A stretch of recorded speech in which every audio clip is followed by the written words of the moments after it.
ध्यानं मूलं गुरोर्मूर्ते पूजा मूलं गुरोर्पादं मंत्रं मूलं गुरोर्वाक्यं मोक्षं मूलं गुरोर्पः. सर्व भक्तवंद्यांना नमस्कार. मी प्रमोद रेंगे आणि आपण पाहत आहात माझं यूट्यूब चॅनल मोक्ष गुरु रामकृष्ण सरस्वती गुरु. आज मी 195 क्रमांकाचा व्हिडिओ या ठिकाणी करत आहे आणि मला वाटतं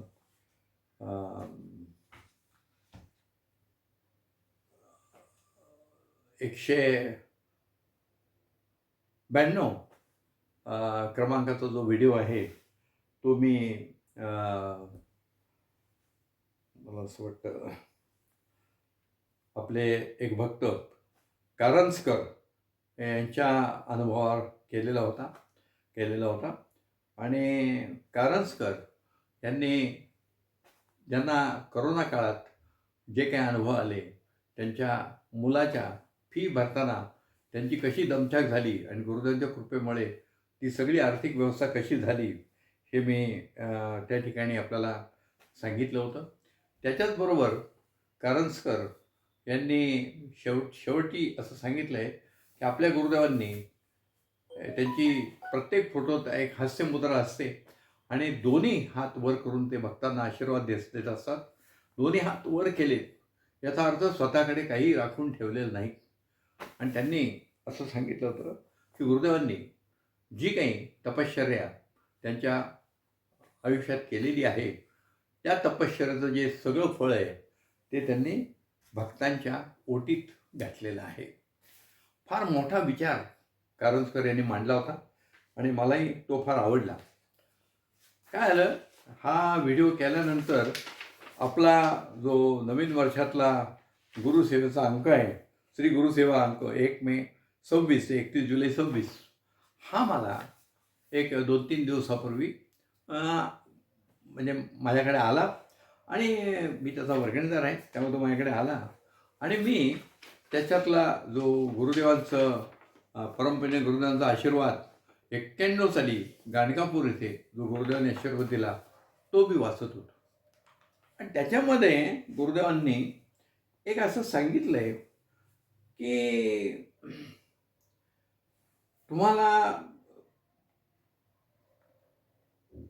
तुम्ही जेव्हा मला काही कामं सांगता तुमची, तेव्हा तुम्हाला असं वाटतं की ती कामं माझ्या शक्तीने होतात, पण माझ्या शक्तीने जे होत नसून ते ईश्वरी अनुग्रहाने होत असतात. किती गुरुदेवांचा विनय बघा. ते स्वतः दत्तात्रयाचे अवतार आहेत, पण त्यांनी कधी असं म्हटलं नाही की मी तुमचं काम करतोय. ते कायम सांगायचे मी श्री गुरूंशी बोलीन. अर्थात ते श्री गुरूंशी आम्हाला बोलेन हे मी त्यांचं वाक्य 1962, 63, 64 पासून ऐकतोय, कारण मी लहानपणापासून ते जो आहे. पण शेवटी आपल्याला हे माहीत नव्हतं की हे स्वतः श्री गुरु आहेत. पण आमच्या गुरुदेवांचा विनय असा आहे की त्यांनी त्यांचे श्री गुरु म्हणजे नरसिंह सरस्वती महाराज यांच्याशी बोलतो असं वारंवार आम्हाला सांगितलेलं आहे. आणि म्हणून ते म्हणतात की ते ईश्वरी अनुग्रहाने होतात आणि आम्ही जेवढे तुम्हाला सहाय्य करत असतो तेवढं आमचं शरीर विकलांग होत असतं. बघा, कारंजकरांनी सांगितलं आहे की ज्यांनी गुरुदेवांनी जी तपश्चर्या केली त्याचं फळ भक्तांच्या ओठीत टाकले, पण भक्तांच्या ओठीत टाकत असताना त्याचा परिणाम गुरुदेवांच्या शरीराची ओहोटी होण्यात झालेला आहे. काय हा तो भाग आहे. शरीर विकलांग होत असतं. त्यासाठी तुम्हाला सहाय्य करण्यापूर्वी आम्हाला त्या भक्ताचे भाव आणि तिचं किती आहे हे बघावं लागतं आणि ते बघितल्यानंतरच आम्ही त्या पद्धतीने सहाय्य करतो. आणि परत गुरुदेव म्हणतात माझं आयुष्य याच कार्यासाठी आहे, भक्तांच्या सहाय्यासाठी आहे, त्यासाठीच मी अनुष्ठान करत असतो, माझ्यासाठी त्याचा काही उपयोग नसतो. तेव्हा भक्तांनीही सेवा करत राहणं आवश्यक आहे.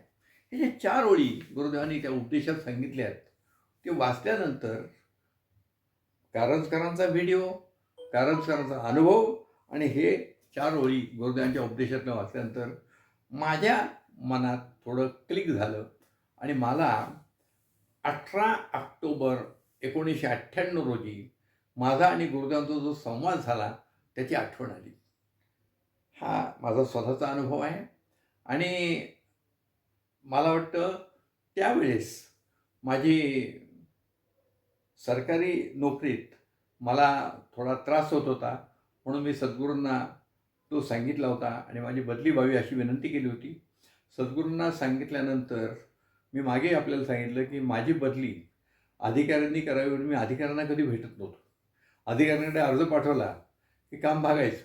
पण मी सद्गुरूंना प्रार्थना करायची आणि सद्गुरूंना प्रार्थना केल्यावर सद्गुरूंचे जे हॉटलाईन कॉन्टॅक्ट्स आहेत त्याच्यातनं ते संदेश गेले की आमच्या बदली करणाऱ्या अधिकाऱ्याच्या डोक्यात प्रकाश पडायचा, जी बदली व्हायची, असं मला बऱ्याच वेळाचा अनुभव आहे. त्यामुळे या ठिकाणी माझी बदली झाल्यानंतर मी नवीन ठिकाणी रुजू झालो होतो आणि मग गुरुदेवांना सांगायला म्हणून गेलो होतो. तर त्या ठिकाणी दिवाळीचा मला वाटतं आदला एक एक एक 2 दिवस दिवाळीला होते किंवा कदाचित दुसऱ्या दिवशी पण दिवाळी सुरू असते आणि नगरमध्ये त्या दिवशी काही गर्दी नव्हती. वाटतं गुरुदेवांनी असं सांगितलं आहे आपल्याला की सणावाराच्या दिवशी शक्यतो ते सण आपापल्या घरात तुम्ही साजरे करत जा. कारण देवस्थानमध्ये एवढे सगळे लोक एकाच वेळेस आले तर त्या व्यवस्थेवर ताण पडतो. त्यामुळे तुम्ही सगळे घरीच ते सण साजरे करता. त्यामुळे तिथं गर्दी काहीच नव्हती. अर्थात मी देखील दर्शन घेऊन परत पुण्याला जाणार होतो. मला काही तिथे मुक्काम करायचा नव्हता. त्यामुळे मी एक सोलापूरचे गृहस्थ होते,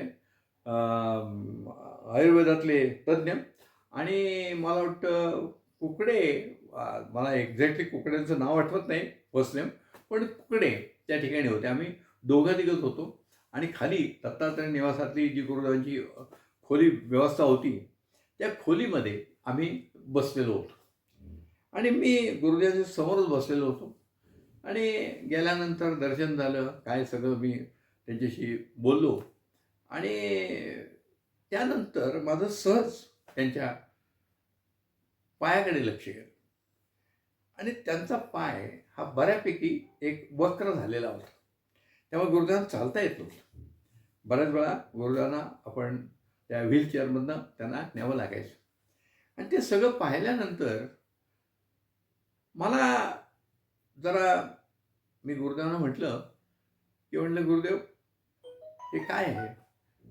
आम्ही सगळी भक्त मंडळी पापं करत असतो आणि तिकडे पापं करतो आणि इकडे आपल्या चरणावर डोकं ठेवतो आणि मग आपल्या चरणावर आम्ही डोकं ठेवल्यावर त्या चरणांना हा असा त्रास होतोय.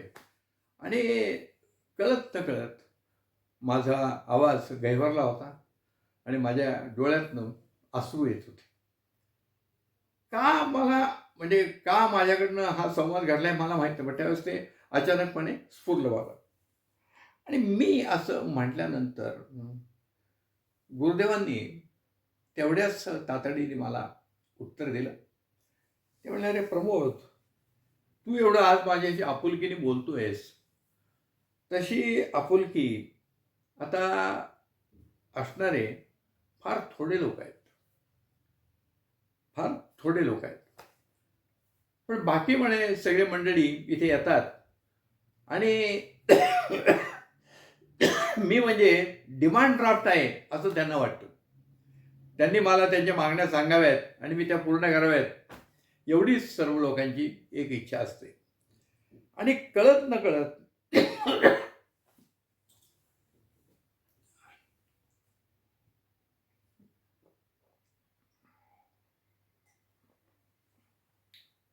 जसा माझा आवाज गहिवरला होता तसा गुरुदेवांचाही आवाज गहिवरलेला होता.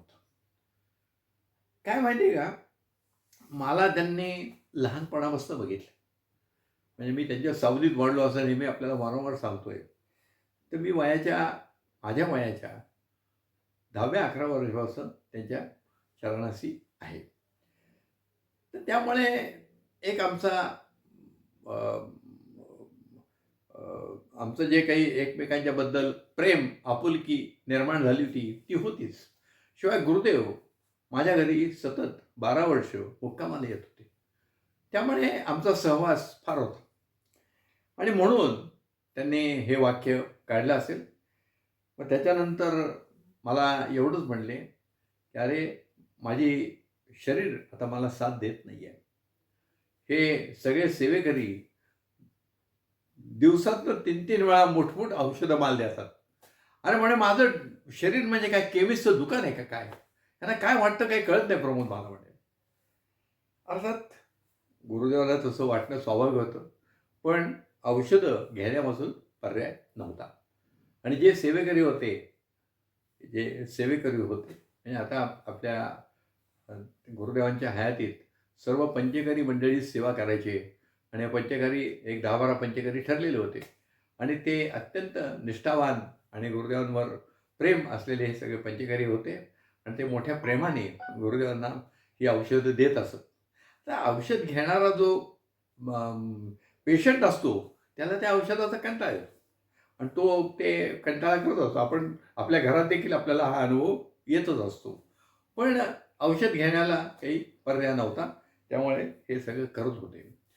तर मला असं म्हणायचं आहे, की कारंजकरांचा अनुभव गाणगापूरला गुरुदेवांनी सांगितलेली 4 वाक्य आणि माझा त्या दिवशी झालेला संवाद हे बघता माझ्या गुरुदेवांनी त्यांच्या वयाच्या 7व्या वर्षापासून जो तपश्चर्येचा यज्ञ मांडला होता, तो शेवटच्या क्षणापर्यंत चालूच होता.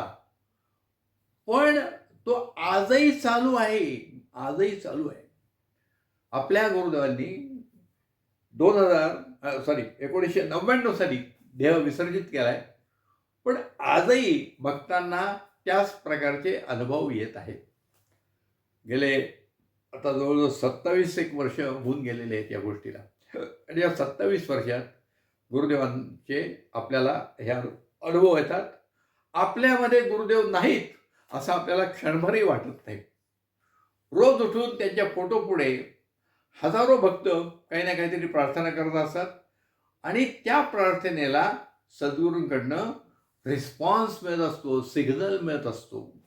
माझ्यापर्यंत प्रार्थना पोचली आहे हे कळत असतं. अर्थात जे भक्त ते जाणतात त्यांना ते कळू शकतं आणि त्यापैकी काही भक्तांनी अनुभव लिहून ठेवलेले आहेत. मी बऱ्याच वेळा असं माझ्या डोक्यात विचार येतो, की आम्ही मंडळींनी गुरुदेवांना अनुभवलं आहे, त्यांचा सहवास अनुभवला आहे. त्यामुळे आम्हाला काहीतरी अनुभव येतील यात काही फार विशेष मला वाटत नाही. काय? परंतु ज्या पिढीने गुरुदेवांना बघितलंच नाही आहे, ज्या पिढीने गुरुदेवांना बघितलेलंच नाही, त्यांच्यातले काही मंडळी जेव्हा आपल्याला काही अनुभव असे सांगतात, तेव्हा ते खरोखरीच आश्चर्य करण्यासारखं आहे. म्हटलं काल आज जो एक हे प्रसिद्ध झाला व्हिडिओ, त्यात मला वाटतं मी निकेत देवकर, कदाचित फर्स्ट नाव माझं चुकेल, माझ्या काय एवढं सगळं लक्षात राहत नाही, पण देवकर यांचा अनुभव सांगितला आहे. हे देवकर 22 साली गुरुचरणाशी आले आणि ताबडतोब त्यांच्यावर कृपा झालेली आहे. मी मागे आपल्याला सांगितलं, की या गुरुचरणापाशी आल्यानंतर सिनियरिटी ज्युनियरिटी नाही आहे. हा इतका भक्त जुना आहे, इतकाच हे आहे, असं काही नसतं. ज्या वेळेस सद्गुरूंच्या अंतःकरणात त्या भक्ताचं अंतःकरण हे एक होतं, म्हणजे गुरुदेवांच्या आपल्या या मार्गात सांगितलंय, की आपल्या सद्गुरूंचं स्थान आपल्या हृदयात आहे. ज्या भक्तांना त्या भक्तांनी आपल्या गुरुदेवांना आपल्या हृदयात बसवून घेतले, त्या भक्तांना हे अनुभव येतच असतात. त्याला सिनियरिटी ज्युनियरिटी काही नाही. आणि मी तुम्हाला सांगितल्याप्रमाणे आम्ही सर्व मंडळींनी, म्हणजे माझ्या पिढीतल्या मंडळींनी गुरुदेवांना अनुभवले, गुरुला पाहिले, गुरुदेवांचा सहवास घेतला आहे. त्यामुळे आम्हाला 4 अनुभव आलेत, तर त्यात मला काही विशेष वाटत नाही. कारण यात आमची पात्रता काय आहे? त्यांची पात्रता एवढी मोठी होती म्हणून आम्हाला अनुभव आले सगळ्या भक्तांना. म्हणजे मी एकटाच नाही आहे, अनेक भक्तांना आलेले. परंतु आत्ता या तरुण पिढीला त्यांनी जे अनुभव देत आहेत ते खरोखरीच विलक्षण आहेत. गुरुदांनी मागेच मला एकदा सांगितलेलं आहे, 1995च्या सुमारास सांगितलं आहे, की प्रमोद, आज मी तुमच्या पुढे उभा आहे. तुम्ही माझ्याकडे काय पाहिजे ते मागून घेताय, मी देतोय तुम्हाला. पण पुढच्या पिढीसाठी माझा देह उपलब्ध राहणार नाही, म्हणून मी इथं अधिष्ठान ठेवतो आणि माझी शक्ती मी कुठेही जाणार नाही, माझी शक्ती इथेच ठेवणार आहे. हे जेवढे गुरुपरंपरेतले विभूती जन्माला येतात, ते त्यांची शक्ती इथेच ठेवून जातात आणि ती श्री गुरु स्वरूपात कायम आपल्या सोबत असते. श्री गुरु स्वरूपात आपल्या सोबत असते. तर गुरुदेवांनी या गोष्टी आपल्याला वारंवार सांगितलेल्या आहेत. त्यामुळे या पुढच्या पिढीला जे काही अनुभव येत आहेत, ते खरोखरीच